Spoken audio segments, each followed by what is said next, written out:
नमस्कार, आप देख रहे हैं ब्रेकिंग बिहार। अभी हमारे साथ है राष्ट्रीय लोक जनशक्ति पार्टी के बिहार के प्रदेश प्रवक्ता चंदन सिंह।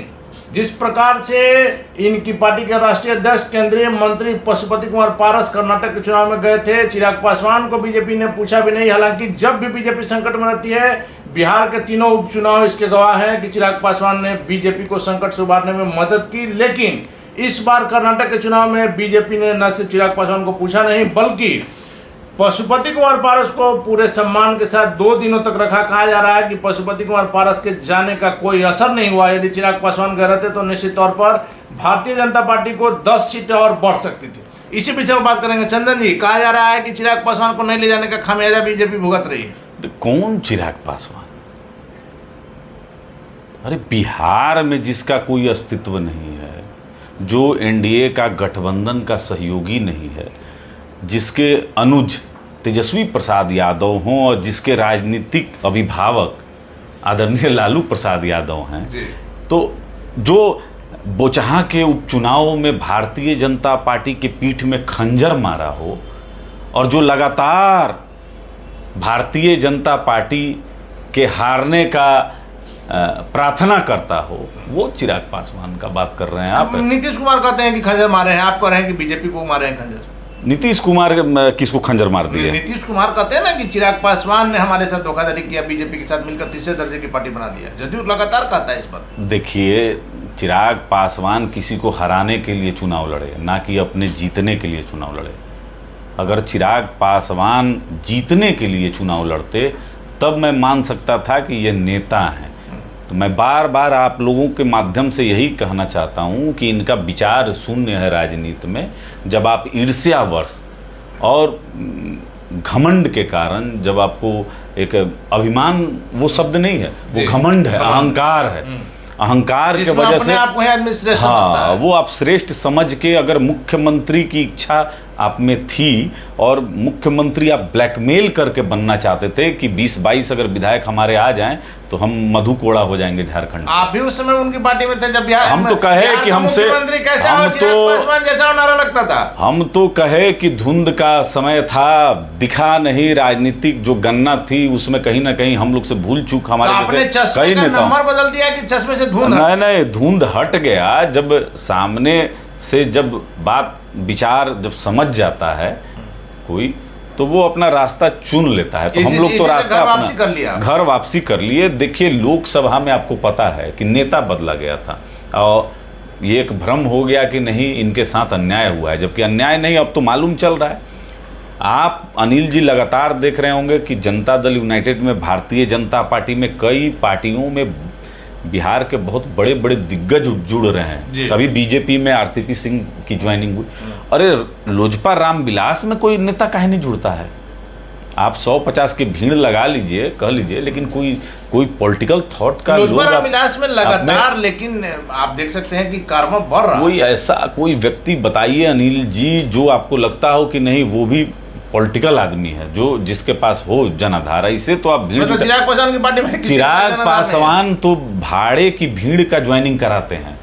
अरे ये सब पैसा दिया हुआ रहता है तब ज्वाइनिंग लोग कराता है। लेकिन कर्नाटक चुनाव में चिराग पासवान, आप लगातार कह रहे हैं कि पारस जी के जाने का असर हुआ है, लेकिन लोगों का कहना है, उनकी पार्टी के भी लोगों का कहना है कि चिराग पासवान यदि गए रहते तो कुछ सीटें। और तो उनके पार्टी में कोई है जी जो जिसको राजनीति समझ में आएगा? खुद जब जिसके राष्ट्रीय अध्यक्ष की समझ शून्य हो तो कौन बताएगा? अरे आदरणीय पशुपति कुमार पारस जी भारत सरकार के कैबिनेट मंत्री न हैं, और भारतीय जनता पार्टी के शीर्ष नेताओं के आग्रह पर हम लोग तो गठबंधन में हैं। 2 दिवसीय दौरा था। 2 दिवसीय दौरा था और साउथ बेंगलोर का जो सीट था वहाँ पर 3 जगह वहाँ पर वो गए। एक चिकपत एक जगह है जहाँ से बीजेपी जीती, एक आपको भाषा गौड़ी करके एक जगह है, वहाँ एक जयनगर है। तीनों जगह हमारे आदरणीय पशुपति कुमार पारस जी का कार्यक्रम लगा था। दलित सेना और राष्ट्रीय लोक जनशक्ति के पार्टी के कई कार्यकर्ताओं का तस्वीर और वीडियो आपने देखा होगा, और वहाँ भारतीय जनता पार्टी के भी संजय मयूख जी थे साथ में जी। और एक जनसंपर्क अभियान चला तीनों जगह। 2 दिन में जितना हो सकता था संभव अपने लोगों के पास माननीय प्रधानमंत्री जी का जो संदेश था वह हमारे नेता आदरणीय पशुपति कुमार पारस जी ने पहुंचाने का काम देने में किया सफल और है। तीनों सीट भारतीय जनता पार्टी के प्रत्याशियों ने वहां विजय झंडा गाड़ा।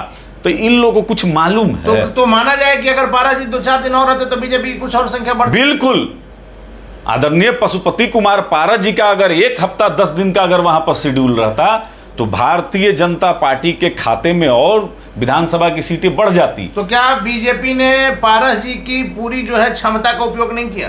नहीं, देखिए अब जिस तरीके से शेड्यूल बनता है, चूंकि भारत सरकार के मंत्री हैं, यहाँ भी बहुत सारे काम रहते हैं, कई तरह के काम होते हैं और देश भर के तमाम नेता, वो भारतीय जनता पार्टी के हों, गठबंधन के हों, लोग वहाँ पर घूमे। ठीक है, भारतीय जनता पार्टी वहां पर सरकार नहीं बना पाई, लेकिन बहुत मजबूत विपक्ष की भूमिका में भारतीय जनता पार्टी है और इतना आसान नहीं है कि कांग्रेस पार्टी वहां पर मनमानी कर ले। लेकिन जो हाल है जल्द ही आप लोग देखिए, भारतीय जनता पार्टी का वहां पर हटना और पाकिस्तान के समर्थन में नारे लगना यह स्पष्ट दर्शाता है कि देश विरोधी ताकत कर्नाटका में सर उठाने लगी है। तो ये लोकतंत्र है और यही लोकतंत्र की खूबसूरती है। का मतलब ये नहीं है कि आप देश विरोध में नारे लगाएं। नहीं, देखिए लोकतंत्र में लोग जो वोट देते हैं उस ताकत से पार्टी सत्ता में आती है। तो ठीक है, जनता वहां की है, देख रही है कि किस तरीके से नारे लग रहे हैं और जब अगली बार वहां पर आपको नहीं लग रहा है कि जो भी व्यक्ति पाकिस्तान जिंदाबाद के नारे लगा रहे हैं उन पर सख्त से सख्त कार्रवाई होनी चाहिए? देखिए, जब सरकार तुष्टीकरण की राजनीति जब करने लगती है और एक खास धर्म विशेष के लोगों पर अगर वो मेहरबान हो जाती है तो इस तरीके के नारे क्या बिहार में नहीं लगते हैं? यही नालंदा में पाकिस्तान के झंडे को घर के ऊपर फहरा दिया गया था माननीय नीतीश कुमार जी के राज में। अतीक अहमद के अमर रहे के नारे इसी पटना में लगते हैं और लगाने वाले पर ना FIR होती है ना कोई कार्रवाई होती है। तो तुष्टीकरण की राजनीति आज देखिए बाबा बागेश्वर वाले पंडित धीरेन्द्र शास्त्री का हो रहा है यहाँ पर। लेकिन धीरेन्द्र शास्त्री का प्रोग्राम नहीं लग रहा है कि पूरी तरह से बीजेपी ने उसको हाईजैक कर लिया? नहीं, हाईजैक देखिए अनिल जी, अगर आप श्रोता हैं और आप मंच पर खाली बीजेपी नहीं, मंच पे देखिए कल बाबा बागेश्वर आयोजन समिति के जो लोग थे वह तेजस्वी प्रसाद यादव अरविंद ठाकुर ये लोग गए थे, वहाँ निमंत्रण पत्र दिए। एक बार पहले भी मैंने सुना कि उनको भेजा गया था, लेकिन तेजस्वी प्रसाद यादव ने क्या कहा कि भाई हम लोग जनहित में काम करते हैं।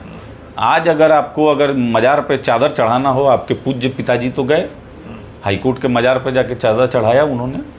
थोड़ा तरेत पाली मठ भी चले जाते, वहाँ भी जाके, या वहाँ नहीं जाते तो पनास होटल में ही बाबा उन लोगों से मिल लेते। कल आपने देखा होगा कि जो RJD का जो ऑथराइज फेसबुक अकाउंट है उस पर था कि ढोंगी है, इस तरह के लोगों से हम लोग ये देखिए बहुत आदरणीय जगता बाबू का मैं सुन रहा था स्टेटमेंट कि वो मतलब कहे कि आडवाणी जी को जिस तरीके से गिरफ्तार किया गया था उसी तरीके से इन जैसे लोगों को गिरफ्तार करना चाहिए।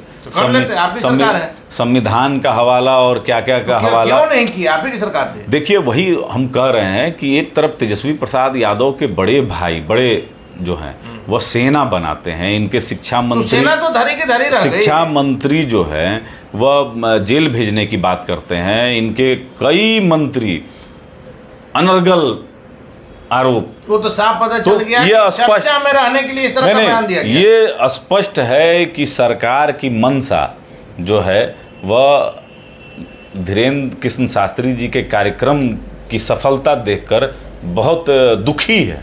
ये देखने से इस प्रकार से लाखों की भीड़ उमड़ रही है। हाँ, 15-15 लाख का अगर वहाँ और अपने व्यवस्था पे सरकार की तरफ से कोई व्यवस्था नहीं। ये देखिए सनातन धर्म का प्रचार करते हैं, अगर आपका मन मिलता है तो आप जाइए, नहीं तो नहीं जाइए। कभी उन्होंने नहीं कहा कि भारतीय जनता पार्टी के लोग हैं बहुत अच्छा यहाँ पर व्यवस्था कर रहे हैं। गया में भी उनका प्रोग्राम लग रहा है। अपने स्तर से तो वो चाह रहे थे कि तेजस्वी प्रसाद यादव डिप्टी CM है, यंग है, आते मुख्यमंत्री नीतीश कुमार मिलना चाहिए था। देखिए जाति धर्म और मजहब से ऊपर उठकर कोई भी धर्म के अगर आचार्य हैं, मौलाना है, आपको मिलना चाहिए, शायद कुछ सीखने के लिए ही आपको मिलता। चंदन जी, एक चीज आपको नहीं लग रहा है कि जिस प्रकार से आप लोग राज्य में खत्म होते हैं। आप लोग इन द सेंस की एनडीए की मैं बात कर रहा हूँ, दक्षिण में जिस प्रकार से आप लोग साफ हो गए, यही स्थिति रही तो जल्द ही एनडीए विपक्ष में बैठा हुआ नजर आएगा दिल्ली में, केंद्र में। बिल्कुल नहीं। देखिए, माननीय प्रधानमंत्री जी के सामने अभी विपक्ष के पास कोई चेहरा नहीं है। नीतीश कुमार जी को तो भूल के भी मत समझिए कि उनके खिलाफ ये ठहर भी पाएंगे, कहीं कोई हम लोग नहीं देख रहे हैं। विपक्षी एकता नहीं, आप लोग निश्चित तौर पर 2024 में विपक्षी एकता की बात कर रहे हैं? नवीन पटनायक के पास, नवीन पटनायक का एक बात छोड़ दीजिए, तो बाकी सभी चलिए हम ममता बनर्जी का, इसी महीने किसकी बात कीजिएगा? नेताओं की बैठक होने वाली है, किसकी बात कीजिएगा? ममता बनर्जी की बात कीजिएगा। ममता बनर्जी के पास नीतीश कुमार जी से ज्यादा विधायक हैं, और नीतीश कुमार जी में ऐसा क्या है? नहीं, हम नीतीश कुमार की नहीं बात कर रहे हैं। हाँ। हम बात कर रहे हैं कि विपक्षी एकता के लिए जिस प्रकार से मुख्यमंत्री जी लगे हुए हैं, अगर यह सफल हो गई तो एनडीए के लिए काफी मुश्किल भरी रहा। नहीं, कहीं इसी महीना पटना में ही बैठक होने वाली है। नहीं, बैठक कर लें, हेलीकॉप्टर से घूम लें, चाय नाश्ता बिस्कुट सब करें, सरकार का पैसा है। कर्नाटक चुनाव के बाद आप लोगों के मन में कोई भय नहीं है? कोई भय नहीं है। भारतीय जनता पार्टी गठबंधन की सबसे बड़ी दल है यहाँ बिहार में भी, और 40 के 40 लोकसभा का जो सीट है वह एनडीए यहाँ पर जीतेगी। कहीं पर आके जीरो पर आउट करेंगे आप लोग? अब देखिए, जदयू का देखिए, अभी हम देख रहे थे, अनिल जी आपने बहुत अच्छा किया जिक्र करके, आदरणीय नीतीश कुमार जी की धर्मपत्नी का पुण्यतिथि था, और हमने देखा कि वो अपने ससुराल अपने पुत्र के साथ गए और अपनी पत्नी की प्रतिमा पर माल्यार्पण किया। देखिए, किसी भी व्यक्ति के लिए पत्नी का जो पुण्यतिथि है बहुत इंपॉर्टेंट होता है, और उसी दिन आपके पार्टी के राष्ट्रीय अध्यक्ष ललन सिंह जी मटन पार्टी करते हैं दरभंगा में। नहीं, वो तो कार्यकर्ताओं का सुन लीजिए, मटन पार्टी करते हैं, और मटन पार्टी में अपने ही कार्यकर्ताओं को दौड़ा दौड़ा कर मारते हैं। एक तो पहले मंच पे आप बैठते हैं, मंच पे आपका फातिमी जी से आपका क्या है नहीं है इक्वेशन, वो तो दिख रहा था, मंच से आप नीचे उतर जाते हैं। मटन पार्टी में जिस तरीके से दौड़ा दौड़ा के अपने ही कार्यकर्ता को पिटवाते हैं, और वही दिन क्यों जरूरी था आपको? किसी और दिन हो सकता था। बिल्कुल हो सकता था। मटन पार्टी से भी बाहर निकलिए, थोड़ा सात्विक भोजन फलाहार भी लिया कीजिए, क्योंकि बिहार में बहुत पवित्र हनुमत कथा हो रही है। अरे सुन नहीं सकते हैं तो कम से कम इस तरीके का जो एक कहा जाता है, तो देखिए अभी जालीदार टोपी वाले हो गए हैं, तो अब तो यही सब काम करेंगे। हम लोग तो आग्रह करेंगे ललन बाबू से कि माननीय मुख्यमंत्री जी जो आपके पार्टी के सर्वमान्य नेता हैं, अब उनके ऊपर कोई नहीं है, खुद यही कहते हैं कि अगर नारा लगाना है तो नीतीश कुमार का नारा लगाइए, बाकी किसी का मत लगाइए। तो नीतीश कुमार जी की धर्मपत्नी का पुण्यतिथि हो और उसी दिन आप मटन पार्टी करते हैं, ये एक अच्छा संकेत नहीं है। चलिए चंदन सिंह जी, आखिरी सवाल है कि आज बीजेपी के बिहार के प्रदेश अध्यक्ष उमेश कुशवाहा ने कहा है कि बीजेपी के प्रदेश अध्यक्ष समाज चौधरी की दिमागी जांच करानी चाहिए, जिस प्रकार से उन्होंने बयान दिया था मुंगेर की घटना को लेकर। देखिए, कहने में भी शर्म अब उमेश कुशवाहा जी को नहीं आ रहा है कि बिहार में कानून व्यवस्था का क्या हाल है। उमेश कुशवाहा जी के खुद के पेट्रोल पंप पर लूट हो गई और ये उफ तक नहीं किए। मीडिया में वो खबर आई, लेकिन जानते ही हैं कि मीडिया का जो यहाँ अखबार प्रिंट मीडिया है उस पर सेंसरशिप है, एक अघोषित आपातकाल। नीतीश कुमार के खिलाफ किसी भी खबर को जगह नहीं मिलेगी, तो उमेश कुशवाहा जी की भी जो खबर है वो दब गई। तो इनको बात करनी चाहिए कि बिहार में जिस तरीके से अपराध बढ़ा हुआ है, लगातार हत्या, लूट, बलात्कार, छिनतई, मर्डर हो रहा है, और यहाँ के मेधावी छात्र हैं वो बिहार से बाहर पलायन कर रहे हैं। तो ना शिक्षा है, ना स्वास्थ्य है, ना रोजगार है। मुख्यमंत्री विपक्षी एकता में व्यस्त हैं Anil ji. Deputy CM land for job मामले में बिहार से बाहर सीबीआई और ईडी के पास रहते हैं। आज भी इनके इन विधायक की पत्नी के आवास पर सीबीआई के छापे पड़ रहे हैं। तो अब क्या कहा जाए, जनता जो है वह समझिए कि अभी बागेश्वर बाबा के हाथों में है। राम भरोसे आप सुने हैं ना कि राम भरोसे, तो अभी हनुमान भरोसे बिहार चल रहा है। आप लोग भी तो बागेश्वर बाबा के भरोसे बिहार में हैं। नहीं, हम लोग तो बजरंगबली के कृपा पे हैं। हाँ, तो बजरंगबली एकदम बिल्कुल राम के मुद्दे पर लगातार। देखिए, आप अगर चाहिएगा कि बजरंग सेना और हनुमान सेना इस तरीके के जो संगठन हैं उन पर अगर प्रतिबंध लगाने का बिहार में अगर प्रयास कीजिएगा, अगर आपका थॉट और मंशा भी अगर ऐसी नहीं, रहेगी ये संभव नहीं है। तो बहुत परेशानी हो जाएगी। जी, धन्यवाद आपका। तो ये थे हमारे साथ रालोसपा के बिहार के प्रदेश प्रवक्ता चंदन सिंह, जिनका साफ तौर पर कहना है कि पशुपति कुमार पारस को लेकर के जो बातें हो रही है कि चिराग पासवान यदि कर्नाटक में गए रहते तो इन्होंने नाम लेकर के उन तीनों जगहों का बताया है जहां पर केंद्रीय मंत्री पारस जी गए, और तीनों जगह पर भारतीय जनता पार्टी की जीत हुई है। और यदि एक आध दिन और प्रोग्राम रहता तो बीजेपी की संख्या और बढ़ सकती थी। साथ ही साथ चंदन सिंह का दावा है कि 2024 में कहीं कोई लड़ाई नहीं है, कर्नाटक चुनाव का कोई असर नहीं होगा और एक बार फिर से 2024 में एनडीए की सरकार बनेगी। चंदन सिंह के दावों की सच्चाई 2024 में पता चलेगी। फिलहाल आप बने रहे ब्रेकिंग न्यूज।